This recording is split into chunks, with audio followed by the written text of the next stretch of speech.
안녕하세요 여러분, 미국 조지아주 부동산 전문가 김수영입니다. 반갑습니다. 제 유튜브 영상을 한국에서 미국 부동산에 관심 있는 분들하고 그리고 부동산 막 시작한 지 얼마 안 되시는 새내기 에이전트 분들도 많이 보신다고 들었는데 오늘 영상은 미국 조지아에서 새 집을 사고 싶어 하시는 바이어분들 뿐만 아니라 새내기 에이전트 분들한테도 도움이 될 거라고 믿습니다. 자, 오늘 영상의 제목은요, 새집 빌더들이 절대 말해주지 않는 최고의 딜 받는 방법 4가지라는 영상을 준비해봤습니다. 좋아요, 구독, 알람까지 해주시면 너무 감사하겠습니다. 자, 첫 번째, CEO가 나온 완성된 집의 딜 해보기. 자, 여러분, CEO라는 건 Certificate of Occupancy라고 해서 이 집이 다 완성이 됐으니까 사람이 살아도 된다라고 카운티에서 빌더에게 주는 일종의 주거 허가증입니다.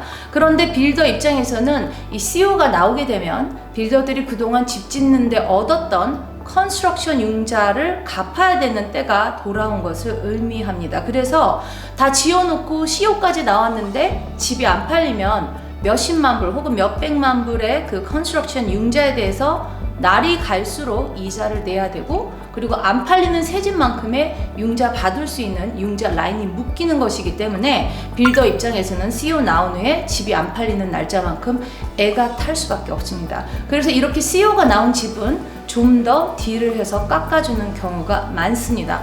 이거랑 반대로 프리셀링이라고 해서 땅만 갈아놓고 랏을 골라서 집 모델을 선택해서 짓는 집은 아직 시간의 여유가 많기 때문에 프리셀링 집은 당연히 딜하기가 어렵겠죠. 자, 두 번째, 빌더의 피스컬 이어가 언제 마감하는지 알아서 딜하기. 자, 여러분, 피스컬 이어라는 거는요, 매년 빌더의 회사가 재무 및 회계 목적으로 지정한 12개월 기간을 의미합니다. 피스컬 이어는 달력 연도, 그러니까 1월 1일부터 12월 31일하고 일치하지 않을 수도 있고, 이건 빌더가 파이낸셜 보고를 하면서 집을 얼마나 많이 팔았고 이익을 얼마를 냈고 손해를 얼마 봤고 이런 재정 성과를 추적하고 재무제표를 보고하면서 다음 예산을 책정하는 기간이기 때문에 각 빌더들마다 회사 사정에 따라서 그 기간이 다 같지 않습니다. 예를 들어서 10월 1일부터 시작해서 그 다음에 9월 30일까지 피스컬 이어를 가질 수도 있습니다. 그래서 이런 피스컬 이어의 마지막 달일 때는 보통 더 많이 딜을 받을 수도 있습니다. 왜냐하면 피스컬 이어 성과를 높이 내고 싶어 하는 건 당연한 이치고 빌더 쪽 에이전트들과 빌더 전체의 사기 진작에도 영향이 있기 때문에 이런 피스컬 이어 마지막 달에는 특별히 더 딜을 받을 수가 있습니다. 세 번째, 기존에 계약했었던 바이어가 융자가 안 나오게 된 집들 알고 딜하기. 자, 여러분, 언더 컨트랙, 그러니까 융자를 받아서 집 사시는 어떤 바이어하고 계약이 됐었는데 그 바이어 융자가 안 나온다고 빌더 쪽 에이전트한테 급하게 전화 받는 적 있으실 수도 있어요. 이런 전화 받으시게 되면 이것도 딜을 잘 받을 수 있는 기회가 됩니다. 결국 아까 말씀드렸던 CEO하고 관계가 있는데 융자가 나올 거라고 보통 21일에서 30일 가까이 융자 승인을 기다리다가 시간만 많이 까먹고 융자 승인이 실패된 경우에는 빌더 입장에서는 정말 더 피가 마르는 상황이 될 수가 있습니다. 그래서 이런 경우 조금 더 공격적인 딜을 받을 수 있습니다. 네 번째, 딜하는 자세에 따라서 몇만 불이 달라진다.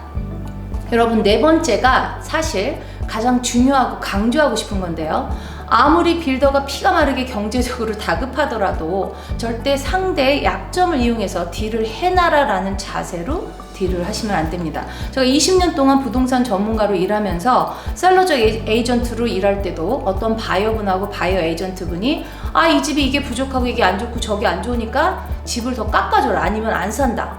셀러가 아쉬운 입장이니까 이 가격도 아쉬울 거다라는 식으로 딜을 하시면 모든 딜은 사람이 하는 거기 때문에 괘씸죄에 걸리면 아무리 돈이 많아도 내가 마음에 꼭 들었던 나의 드림 하우스가 뜬구름이 될 수도 있습니다. 제 경험에 의하면 몇 년 전 저보다 더 좋은 가격의 오퍼를 다른 에이전트가 냈는데도 그 에이전트가 선택이 안 되고 제가 된 경우도 있었습니다. 그러니까 애리튜드에 따라서도 딜이 좌지우지 될 수도 있다는 거 기억해 주시고, 빌더가 아쉬우니까 깎아달라 이런 태도는 꼭꼭 숨기셔야 됩니다. 그런데 지금까지 말씀드렸던 이 모든 4가지 조건이 집의 위치가 모든 바이어한테 인기 있는 위치냐, 그리고 셀러 마켓이냐, 바이어 마켓이냐 따라서도 충분히 달라질 수 있다는 사실은 염두에 주시기 바랍니다. 마지막으로 한 가지 첨언해서 말씀드리고 싶은 게 있는데, 여러분 미국에서 성공하시려면 패밀리 닥터, 패밀리 어터니, 그리고 패밀리 리얼터, 그리고 패밀리 인슈런스 에이전트를 잘 만나야 미국 생활을 훨씬 편하고 안전하게 하실 수 있고 더 빨리 부를 축적하실 수 있으시기 때문에 지금 같이 일하시는 부동산 전문가들한테 잘해주셔야 그분들의 고급 정보가 여러분들의 재산 증식의 밑거름이 됩니다. 그러니까 지금 같이 일하시는 부동산 전문가들 귀하게 대해주시기를 이 영상을 통해서 부탁드리고 싶습니다. 제 영상의 내용이 도움이 되셨으면 정말 기쁠 것 같고요. 좋아요, 구독, 그리고 부족한 점들은 댓글로 저와 소통해 주시면 정말 감사하겠습니다. 다음 시간에 찾아뵙겠습니다. 안녕히 계세요.